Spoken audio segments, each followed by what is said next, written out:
I'm at the beginning of something. Maybe you are too. I'm in unfamiliar territory. I'm way outside of my comfort zone, aka my control zone.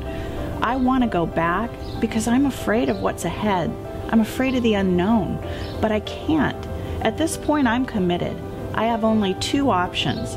I can go kicking and screaming, or I can be patient, throw my hands up in the air, and enjoy the ride.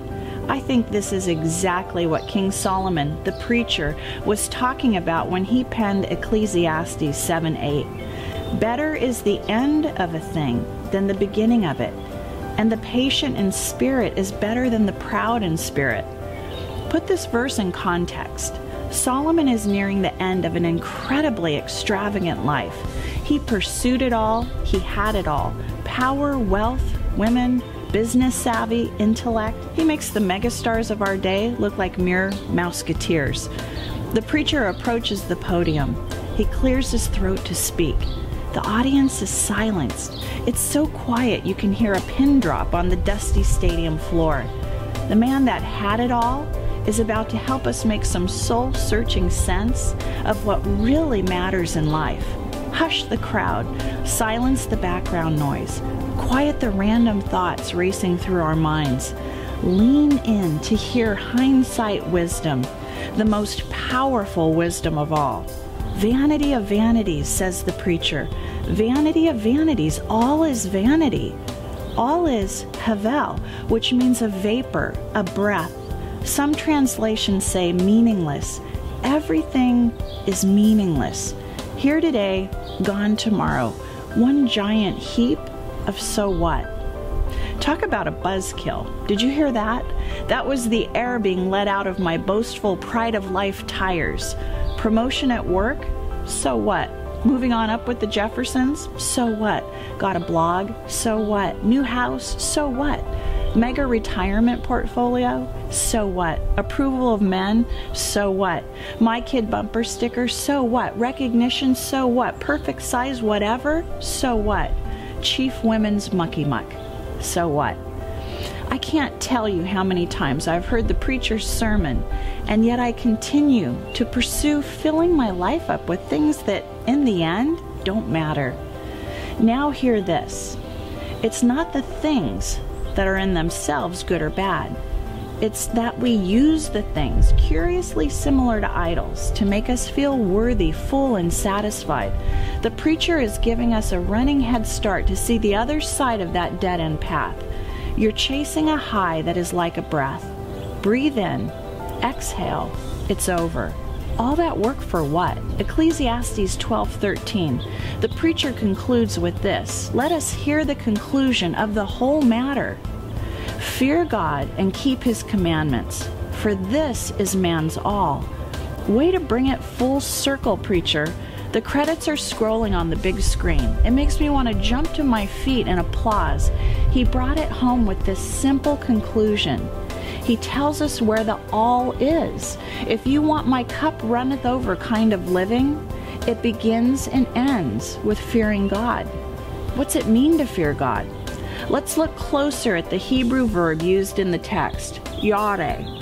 It means more, much more than outward conformity. It means plugging into the host of heaven's GPS and following his turn-by-turn instructions. Every day, here I am, your servant is listening. Every day, here I am, your servant is following.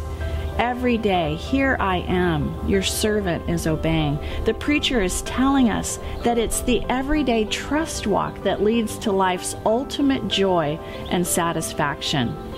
Last year, Jesus very clearly led me to quit my dream job. I left a very stable company with a very cushy salary, and that's how I ended up here at the beginning of something. Quitting a job like that would be a lesson in how not to climb the corporate ladder.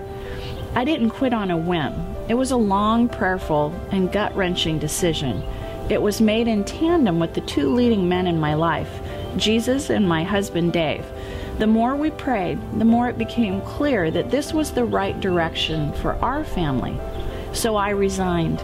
And 10 months later, I'm still working on the beginning of something. This something that I've started is really a lesson in trust. I've traded in a job that I pursued and the entire work vapor that went along with it, applause, title, paycheck, stability, for the applause of heaven and things of eternal value. I'm learning that the real rush of life is obedience, knowing that I'm in His will and being okay with not knowing exactly how this is going to turn out. I've let go of the steering wheel. No one said it would be easy. I don't know where I'm going, and I don't like that. I've lost a big piece of my identity, and that's really uncomfortable. I don't feel as important as I once did. Prideful sigh. The beginning is hard, but I'm determined to stay the course. There are plenty of times I want to latch back onto my illusion of control. I want to fill my own tank up, but I resist because I'm heeding the preacher's wise words in Ecclesiastes 7:8. I'm starting something new. New is hard. The end will be better than the beginning. I refuse to give in to pride and run back to what's familiar. Instead, I'm going to be patient and see this trust walk through. Now, I'm not suggesting that God is calling you to quit your job.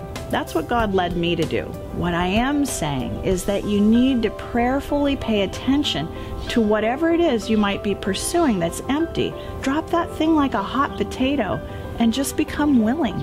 Be willing to believe that only Jesus can fill up those empty places. Be willing to believe that Jesus has a plan for our lives and that He will give us meaning. Be willing to follow Jesus and start that trust walk one foot in front of the other, one day at a time. I'm at the beginning of something. Maybe you are too. You know it's His will for you, and you know it's going to be hard in the beginning. New ministry, leaving a job, starting a job, newly married, newly single, empty nester, resolving to begin healthier communication patterns with your spouse, your kids. Whatever it is, if it's new, you'll want to go back to the familiar, but don't. We're on this coaster together. Why not see it through to the end? Be patient. Throw your hands up in the air and enjoy the ride.